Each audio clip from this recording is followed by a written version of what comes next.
చేసేయచ్చు. అది ఎలానో చెప్తాను పదండి.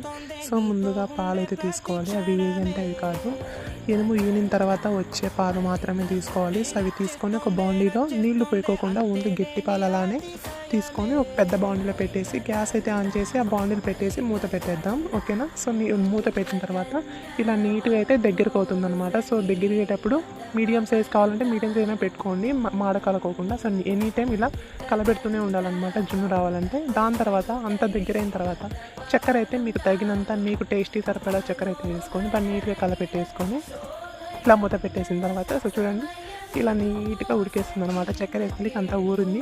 సో దానికి అది దగ్గర పడుతుంది చూడండి.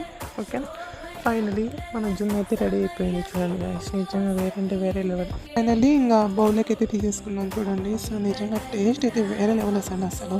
సో మీరు ఎంతమంది చేస్తారో కామెంట్స్ విషయంలో కామెంట్ చేయండి. అలానే వీడియోలు అనిపించింది లైక్ చేయండి. Bye friends.